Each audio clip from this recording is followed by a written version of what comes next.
بسم اللہ الرحمن الرحیم، السلام علیکم ورحمۃ اللہ۔ قومی اسمبلی کے اندر جو سلامتی کونسل کی کمیٹی کا اجلاس ہوا ہے اور اس میٹنگ کے اندر army chief general Asif Munir سمیت جو ٹاپ ملٹری کمانڈ تھی، D G I S I اور باقی جو لیڈرشپ موجود تھی، وہ ساری کی ساری وہاں موجود تھی اور انہوں نے اس کے اوپر بریفنگ دی۔ ویسے بڑی حیران کن بات ہے کہ جب اس طرح کے واقعات ہو رہے ہیں پاکستان کے اندر، دہشت گردی کے یہ کوئی چھوٹے موٹے واقعات نہیں ہو رہے، اس میں نہ صرف لوگوں کو شہید کیا جا رہا ہے، ان کو مارا جا رہا ہے، ان کو ٹارگٹ کیا جا رہا ہے، ان کو نشانہ بنایا جا رہا ہے، ان کی ٹارگٹ کلنگ کی جا رہی ہے، بلکہ جو پاکستان کی فورسز ہے، پاکستان کی جو فوج ہے، پاکستان کے ادارے ہیں، اور اس کے ساتھ ساتھ اب علماء کرام کو بھی ٹارگٹ کیا گیا۔ اب تھوڑا سا گیپ آ گیا ہے، وقتی طور پر ضرور آیا ہے، اور یہ ہو سکتا ہے رمضان کی وجہ سے ہو یا پھر ان کی جانب سے کوئی نہ کوئی سازش کی جا رہی ہو اور آنے والے دنوں میں اس طرح کے واقعات ہو جائیں، اللہ تعالیٰ ان سے محفوظ رکھے۔ لیکن جو اب آپریشن کرنے کے معاملات، پھر اس کے بعد ان کو جس طریقے سے آڑے ہاتھوں لیا جا رہا ہے، اس کے بعد تو لگتا نہیں ہے کہ وہ چین سے بیٹھیں گے۔ ادھر سے بھی حملہ ہوگا اور پاکستان بھی اس کے لیے، پاکستان کی فوج بھی تیار ہے۔ اب یہ تو ایک مکمل طور پر جنگ کھلنے جا رہی ہے اور محاذ کھلنے جا رہا ہے، جو بڑا خطرناک اور خوفناک ہے۔ دوسرا یہ کہ اصل پرابلم یہ ہے کہ سیاسی طور پر اس کو کیسے ہینڈل کیا جائے۔ دنیا کی تاریخ آپ اٹھا کے دیکھ لیں، اور ابھی ریسنٹ جو آپ ہسٹری اٹھا کے دیکھ لیں، اگزامپل لے لیں، اس میں افغانستان کا مسئلہ ہے، پھر اس کے بعد اس میں یوکرین کا مسئلہ ہے، پھر اس کے بعد فلسطین اسرائیل کا مسئلہ ہے۔ یہ جو اگر آپ ان کے واقعات کو دیکھیں گے تو آپ کو اندازہ ہو جائے گا کہ یہاں سے جب بھی فوجیں نکلی ہیں، فورسز نکلی ہیں، طاقتیں نکلی ہیں، تو آخرکار مذاکرات کرنے کے بعد، ٹیبل ٹاک کرنے کے بعد، بات چیت کرنے کے بعد نکلی ہیں اور یہاں سے گئی ہیں۔ ایسا نہیں ہوا کہ یہ جنگ جو ہے وہ کنٹینیو رہے، ایسا نہیں ہو سکتا کہ جنگ جو ہے وہ جاری و ساری رہے، ایسا ہو نہیں سکتا۔ دیکھیں اس کی سب سے بڑی مثال جو ہے وہ روس کی بھی دی جا سکتی ہے کہ روس جب افغانستان کے اندر آیا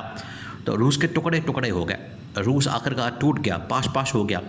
روس جو ہے وہ بکھر گیا، اس کا شراسہ بکھر گیا، ریاستیں بن گئیں اور روس کو آخرکار وہاں سے بھاگنا پڑا۔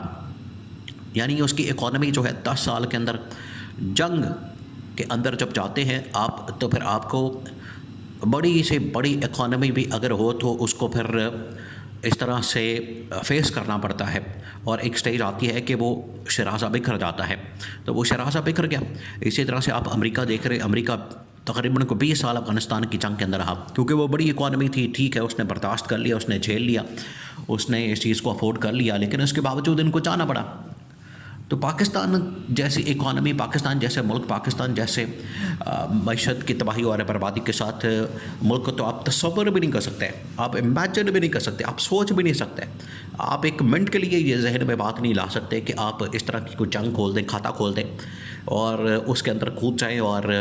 بغیر کوئی سمجھ بوجھ، بغیر کوئی اسٹریٹجی، بغیر کوئی حکمت عملی آپ اس میں پڑ جائیں، ورنہ آپ کا تو بوگیا بستر کول ہو جائے گا، آپ کا تو کھاتا بند ہو جائے گا، آپ کو تو بالکل پھر لپیٹ دیا جائے گا۔ تو یہ بڑا اہم ترین نقطہ ہے۔ اس وجہ سے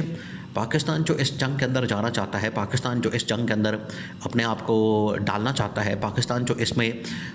یہ مقابلہ کرنا چاہتا ہے، ٹھیک ہے، پاکستان کے اوپر حملہ اگر ہوگا تو اس کا جواب دیا جائے، لیکن بلا وجہ اس جنگ کے اندر جانا اور افغانستان کو للکار کے، انڈیا کو للکار کے اور اپنے دشمن پیدا کرنا، بجائے اس کے کہ ڈپلومیٹکلی، جو کہ عمران خان کا موقف ہے، اب یہاں پر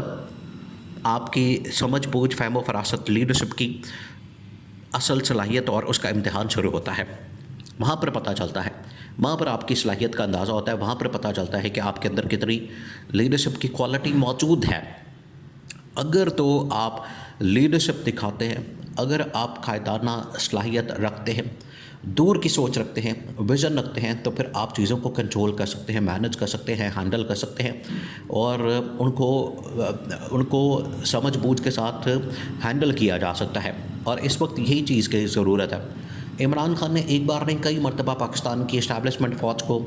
اور گورنمنٹ کی تو خیر بات ہی نہ کریں، گورنمنٹ تو ایسی جعلی اور فارم 47 کی گورنمنٹ ہے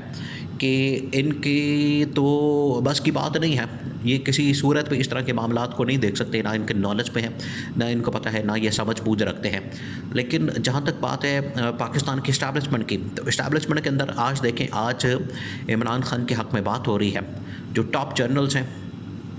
ٹاپ لیول کے وہاں پر جو جرنیل موجود ہیں وہ بھی اس حوالے سے بات کر رہے ہیں اور عمران خان اور پاکستان کے اندر سچویشن کو کنٹرول کرنے کی بات کر رہے ہیں اور طالبان اور باقی تو قوتوں کے ساتھ طاقتوں کے ساتھ بات چیت کی ڈائلاگ کی بات کر رہے ہیں اور سیم وہی نقطہ نظر ہے. آج عمران خان کی موجودگی میں دیکھیں یہاں سے جو 2-3 تقریریں بڑی وائرل ہوئی ہیں قومی اسمبلی کے فلور سے. ایک تو مولانا فضل الرحمان کی تقریر, دوسرا عمران خان کے حق میں وہاں پر نعرے لگائے گئے, عمران خان کے حق میں وہاں پر بات کی گئی, عمران خان کے حق میں سپورٹ میں وہاں پر نعرے لگائے گئے. آج بھی جو تمام کی تمام سیاسی جماعتیں ہیں, تمام کی تمام اس وقت پولیٹیکل پارٹیز ہیں اور عوام ہے, پبلک ہے, ایون کہ اسٹیبلشمنٹ کے اندر بہت سارے لوگ بیوروکریسیز اور سول لیڈرشپ میں آج بھی ان کا یہ خیال ہے اور وہ یہ سمجھتے ہیں اور باقاعدہ رپورٹس, انفارمیشن, انٹیلیجنس تمام کے تمام یہ سبمٹ کی جاتی ہیں کہ اگر پاکستان کو اس سچویشن میں کوئی بچا سکتا ہے, کوئی نکال سکتا ہے یہاں سے, پاکستان کو کرائسس سے, پاکستان کو ترقی اور خوشحالی والے پاکستان کی طرف لے جا سکتا ہے, تو وہ صرف اور صرف عمران خان ہے. عمران خان یہ کام کر سکتا ہے. عمران خان کے پاس یہ قوت اور طاقت اور ہمت اور جرأت موجود ہے اور لیڈرشپ موجود ہے. اسی وجہ سے وہاں پر قومی اسمبلی کے اندر یہ نعرے لگتے رہے. جب یہ اجلاس ہوا, اجلاس ختم ہو گیا, اس کے بعد اگلے دن جب اجلاس بلایا گیا, اس کی کارروائی ہوئی, تو وہاں پر نعرے لگائے گئے کہ کون بچائے گا پاکستان, عمران خان, عمران خان. یہ باقاعدہ نعرے لگائے گئے جس سے یہ ثابت ہوتا ہے, جس سے یہ پروو ہوتا ہے, جس سے یہ پتہ چلتا ہے کہ آج بھی عمران خان کی جو پاپولارٹی ہے, آج بھی عمران خان کی جو اس وقت مقبولیت ہے وہ باقی جماعتوں کی نسبت, باقی لیڈروں کی نسبت, باقی شخصیات کی نسبت بہتر ہے, قدرے ان کی نسبت ٹاپ پر ہے. اور عمران خان کے مقابلے میں اب کوئی بھی لیڈر نہیں ٹک سکتا. وہاں پر کس نے تقریر کی؟ مولانا فضل الرحمان نے, بلاول زرداری نے, وہاں پر شریف خاندان کے لوگوں نے, نواز شریف تو خیر IID, مریم نواز, شہباز شریف اور ANP سے, باقی جماعتوں سے لوگوں نے وہاں پر شرکت کر کے تقریریں کی ہیں. تقریروں سے کچھ نہیں بنتا. آپ زور دیں, ہم مذمت کرتے ہیں, ہم اس پر زور دیں گے, ہم یہ فلانی چیز کے اوپر زور دیں گے, ہم نیشنل ایکشن پلان کے اوپر زور دیں گے, اس کے اوپر زور دیں. زور دینے سے کام نہیں ہونا, پریکٹیکلی کچھ کرنا پڑے گا, پریکٹیکلی اور عملی طور پر. یہ جو آپ بیٹھے ہوئے تھے ہاتھ پہ ہاتھ رکھ کے بالکل ویلے مکھیاں مار رہے تھے اور کوئی کام کرنے کو ہے کوئی نہیں, اور ویلے بیٹھے ہوئے موچے مارے, للے تللے چل رہے تھے,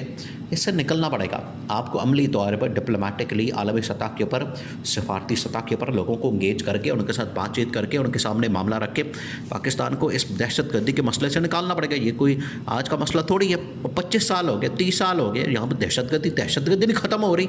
ایسا کون سا ہم نے یہاں پر کام کھول دیا, کھاتا کھول دیا, یا کون سی ایسی کوئی یہاں پر دروازہ کھل گیا ہے, کون سی ایسی کوئی حرکت ہو گئی ہے کہ دہشت گردی سری یہاں پر ہو رہی ہے؟ دنیا ان کو ختم ہو گئی, دنیا کے اندر اور جگہ نہیں کر سکتے. تو یہ سوچ کر اس کا حل نکالنے کی ضرورت ہے.